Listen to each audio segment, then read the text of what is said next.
When Ray entered the Galactic Service Academy, he expected intense training, long hours, and a future filled with starships cutting across the dark sea of space. He had wanted to be a pilot since he was a child, watching ships blaze across the night sky. Flying was his dream, not politics or royal duties or mysterious alien customs.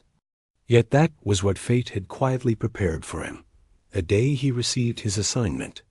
He walked into the briefing hall with the confidence of someone who had survived engine fires, meteor drills, and the strict temperament of every instructor in the academy. He stood tall when his name was called, expecting a standard role aboard a frigate. The officer handed him a sealed capsule and told him his assignment was special. A private posting. A diplomatic posting. Ray did not question it. He believed it was an honor. When he opened the capsule, his world shifted in a single breath. He was assigned as the personal pilot of Princess Leora of the Helian Dominion, one of the oldest and most powerful alien nations in the region of space humans had recently entered. She was a celebrated figure known for her calm presence and her efforts to keep peace between distant worlds. Humans admired her. Many feared disappointing her. Ray felt something different. He felt unprepared. He boarded the gleaming cobalt shuttle meant for the princess and traveled to the Dominion capital. The city rose from the ground like a cluster of crystal towers shaped by light rather than stone. Everything glowed. Everything hummed with quiet energy. It should have overwhelmed him, but the moment he stepped out, he sensed a strange calm settle on his shoulders. Princess Leora greeted him with a warm expression. Her eyes shimmered like silver water under moonlight. Her skin carried a faint iridescent glow. She moved with gentle grace, and the air seemed brighter around her. Ray felt his thoughts scramble in his mind, and for a moment he forgot every piece of training he had ever learned. She told him his job was simple. Fly her vessel. Keep her safe. Accompany her during diplomatic journeys when necessary. Nothing more. Ray believed her. He spent the first weeks learning the systems of her personal ship, the Auroral Wing. It responded differently from human crafts.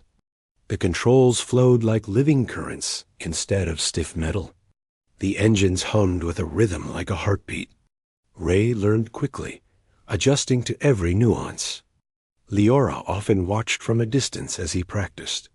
She said little. She did not have to. Ray felt she saw everything. Over time, she began bringing him along on diplomatic missions.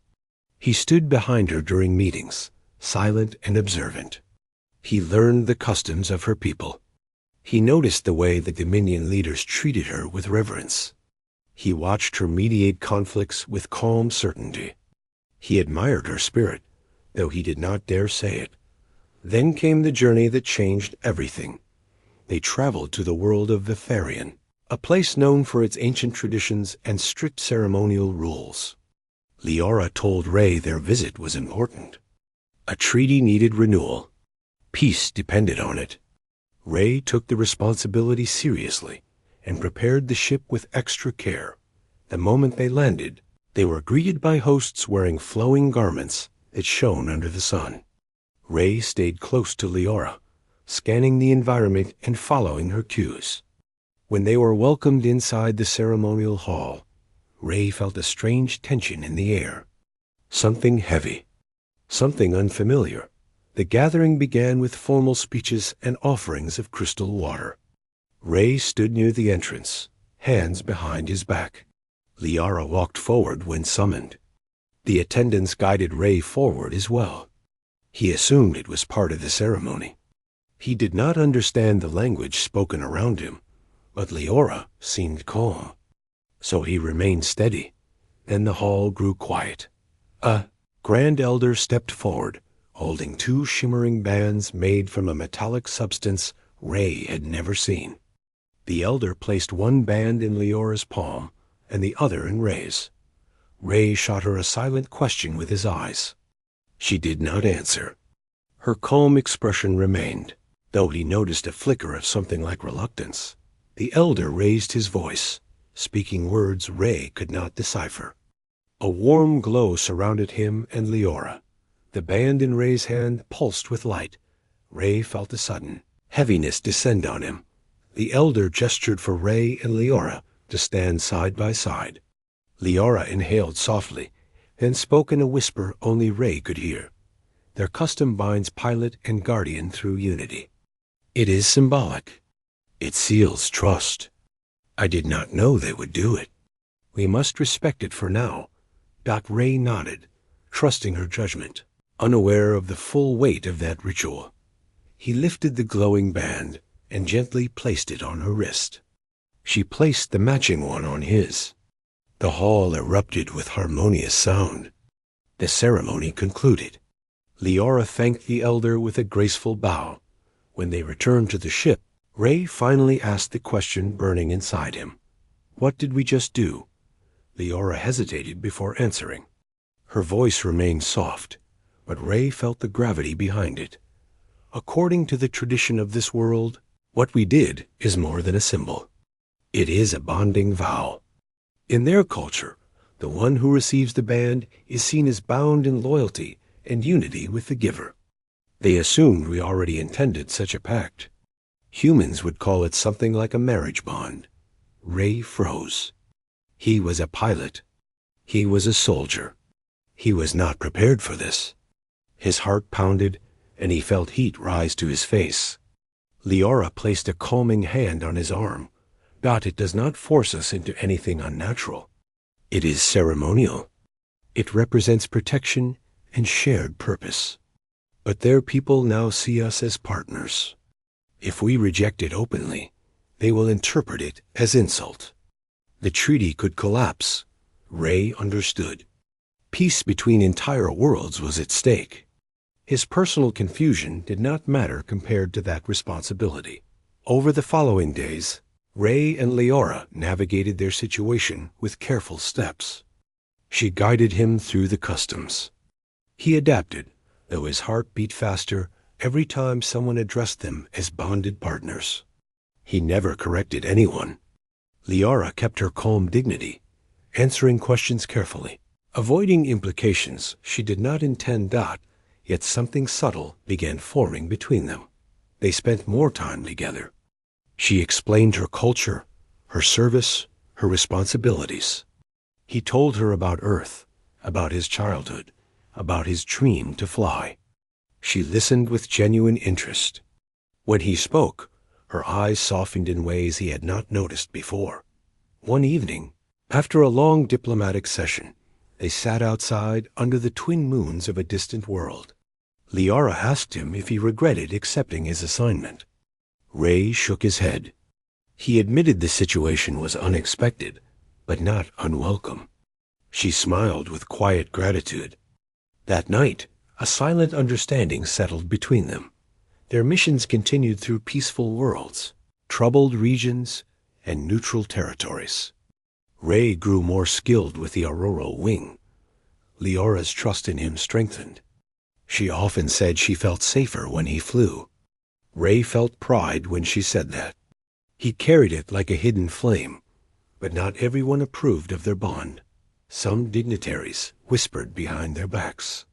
Some questioned Ray's presence beside her. Others were wary of humans gaining too much influence.